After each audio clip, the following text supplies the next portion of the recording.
My name is Damilola Aduni.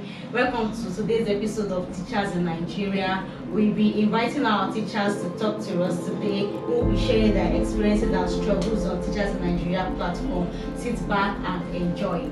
Thank you.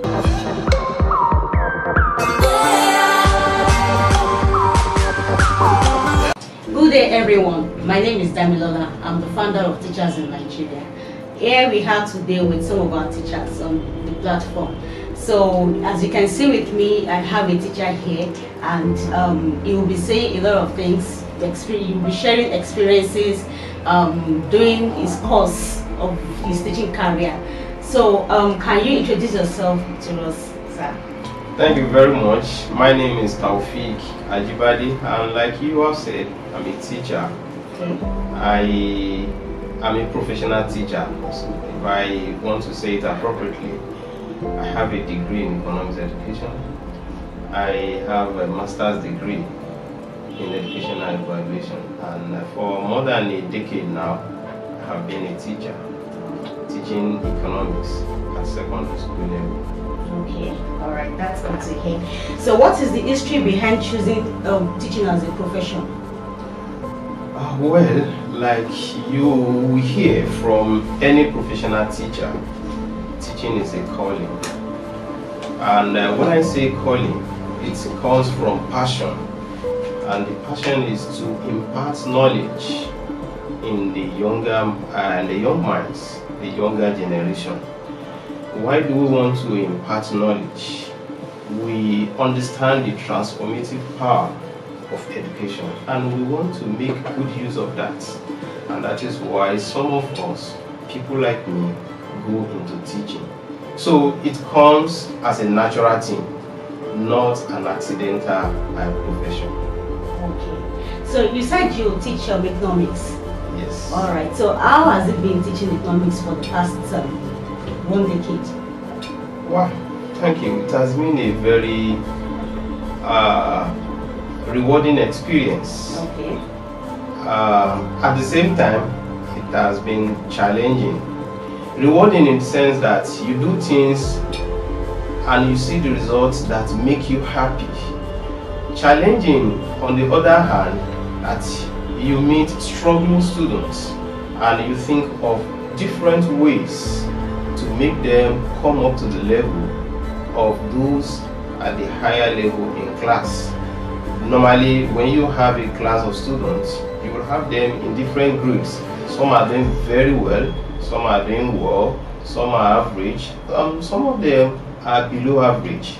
But as a teacher, your goal is to make sure, to ensure that everybody picks up as much as possible. So when you see struggling students, you want them to learn as much as others are learning. That is the challenging part of the teaching, and I have never been an exception. So I have experienced this as well. I mean, the challenge that comes with teaching. Okay, so can you share some of these experiences with us? Can you be detailed, like a story with us?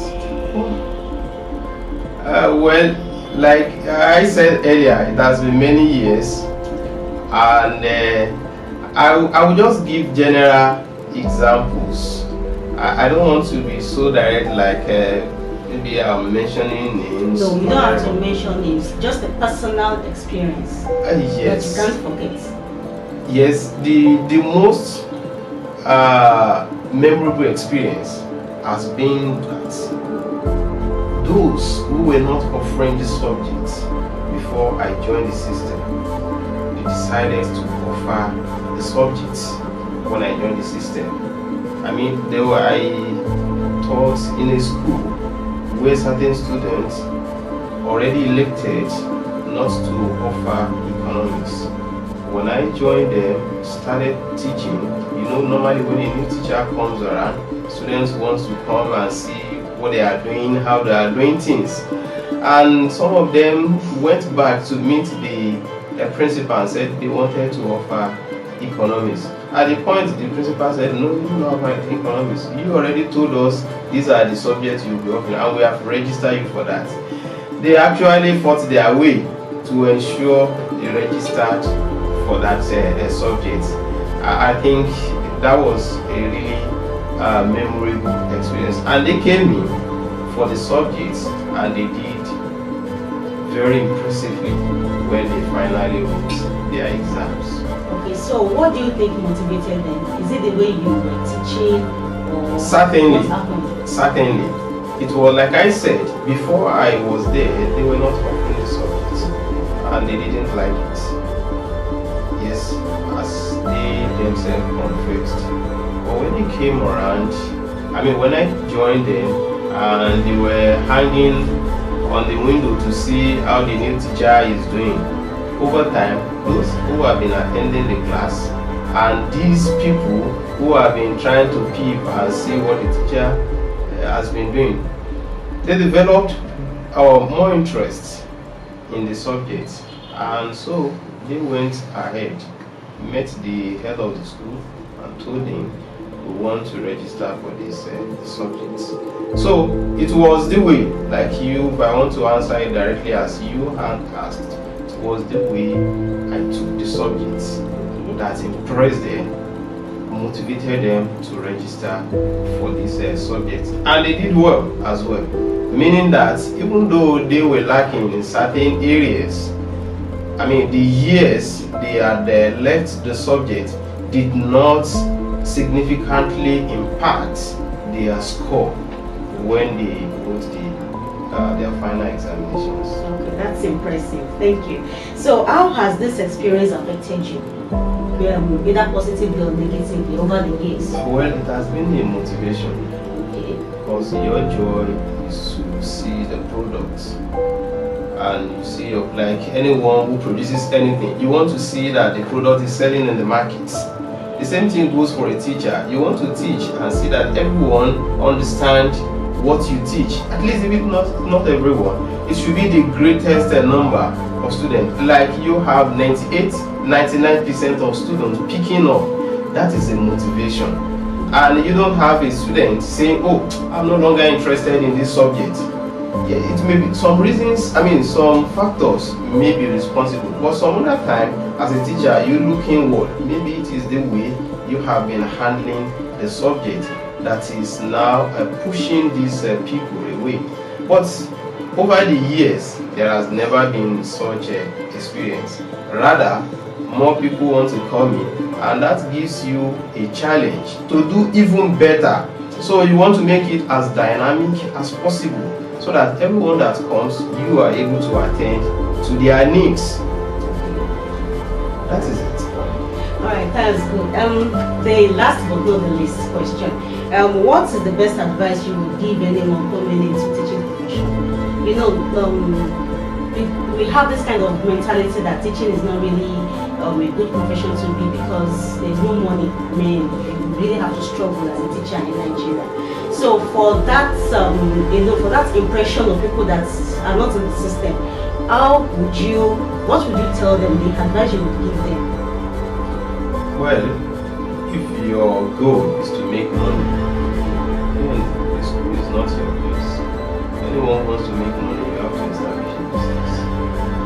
You can't say you want to be a teacher and so you will be as rich as Dangote or even as any of the artists we have around. These are businessmen. They buy and sell. They have things that they sell. Here, teacher will give out what we have. We're not taking as much as we are giving out. So for the teaching industry, it is not to make money. All over the world, you don't make money.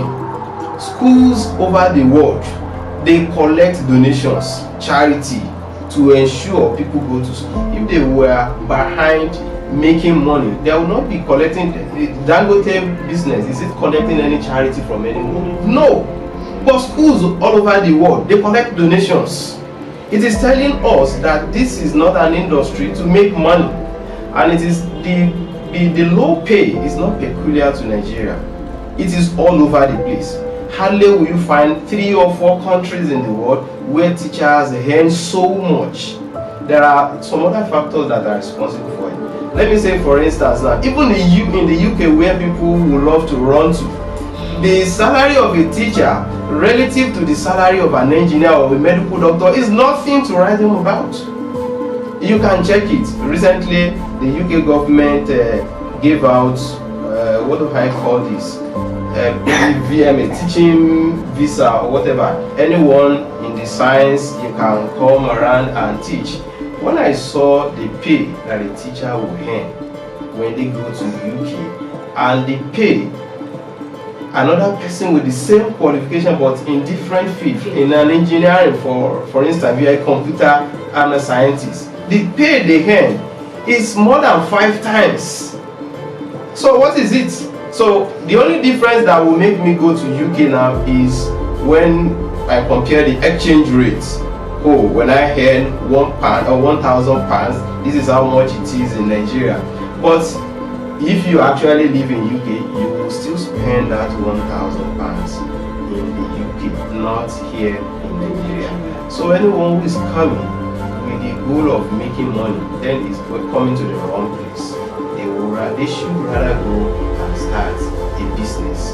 But if you have the passion to make the fundamental changes that can set our country on the path of development, then the teaching is for you.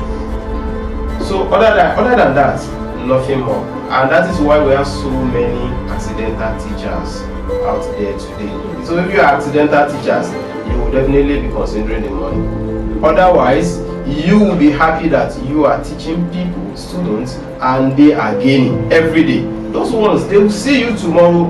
Even when they don't pray for you, their success is a prayer for you, because you have contributed to their life in a way that can never be compared to any other contribution people receive elsewhere. So that is it, and that is my advice for anyone that is desirous of coming to this. And for those who are already in, if you are thinking, oh, why am I not making so much money, then you should leave the system, because the psychological trauma you're giving yourself will also affect your classroom performance. Okay. So that is it. Alright, thank you very much. We appreciate you for coming to Teachers in Nigeria. Thank you so much. So this is what we have for you. Thank you. Thank you very much for coming to this platform. Thank you. We really too. appreciate you. Thank you for inviting me to this program. Thank you so much.